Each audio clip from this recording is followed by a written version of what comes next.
The summit of the future underlined that the world is in real danger of falling significantly behind in realizing SDG targets. How do we reconcile this contradiction and ensure that the benefits of reforming established institutions and mechanisms, especially the UN Security Council, in the permanent and the non-permanent categories? So too, the multilateral development banks, whose working procedures are just the situation in the Middle East, West Asia for us, is an understandable concern.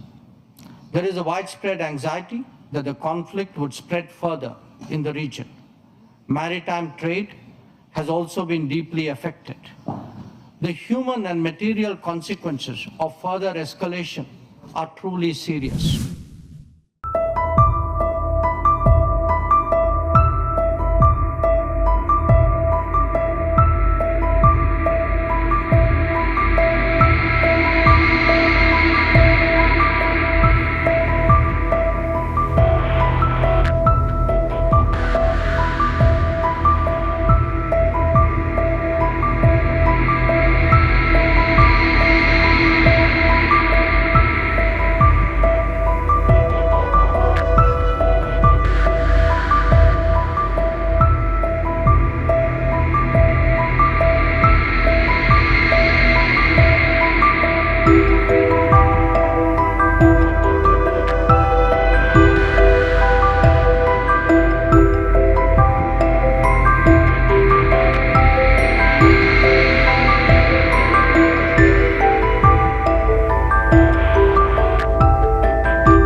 President Vladimir Putin, Highnesses, Excellencies, friends.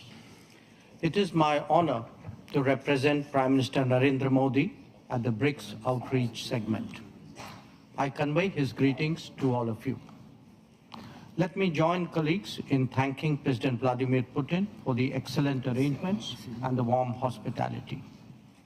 Excellencies, we face the paradox that even as forces of change have advanced, some long-standing issues have only become more complex. On the one hand, there is the steady diversification of production and consumption. Nations that attained independence from colonialism have accelerated their development and socio-economic progress. New capabilities emerged, facilitating the harnessing of more talent.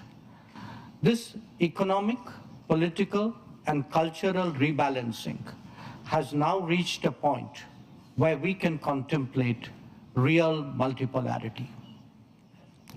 The BRICS itself is a statement of how profoundly the old order is changing. At the same time, many inequities of the past also continue.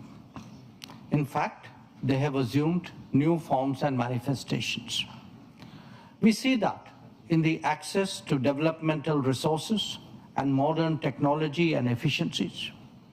Let us also recognize that the benefits of globalization have been very uneven. Adding to all that, the COVID pandemic and multiple conflicts have aggravated the burdens borne by the global South. Concerns of health, food, and fuel security are particularly acute. The summit of the future underlined that the world is in real danger of falling significantly behind in realizing SDG targets. How do we reconcile this contradiction and ensure that the benefits of change reach those who are currently left behind? How do we create a more equitable global order? First, by strengthening and expanding platforms of an independent nature, and by widening the choices in different domains and minimizing undue reliance on those that can be leveraged. This is really where BRICS can make a difference for the Global South. Second, by reforming established institutions and mechanisms, especially the UN Security Council in the permanent and the non-permanent categories. So too, the multilateral development banks, whose working procedures are just as outdated as that of the UN. India initiated an effort during its G20 presidency, and we are glad to see that Brazil is taking it forward.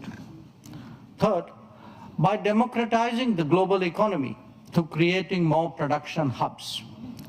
The COVID experience is a sharp reminder of the need for more resilient, redundant, and shorter supply chains. For essential needs, every region legitimately aspires to create their own production capabilities.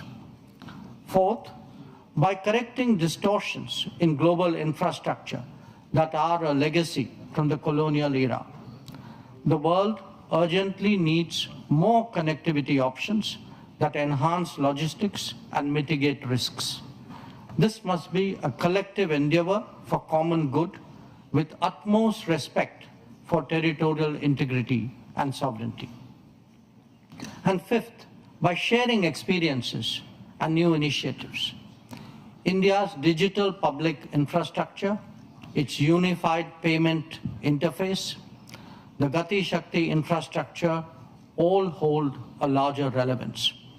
The International Solar Alliance, the Coalition for Disaster Resilient Infrastructure, the Global Biofuel Alliance, Mission Life, and the International Big Cat Alliance are similarly initiatives of common interest. As a first responder, be it for natural calamities, health emergencies, or economic crisis, we seek to do our fair share. Excellencies, addressing conflicts and tensions effectively is a particular need of the day. Prime Minister Modi has emphasized that this is not an era of war. Disputes and differences must be settled by dialogue and diplomacy. Agreements, once reached, must be scrupulously respected. International law should be adhered to without exception, and there should be zero tolerance for terrorism. Excellencies, the situation in the Middle East, West Asia for us, is an understandable concern.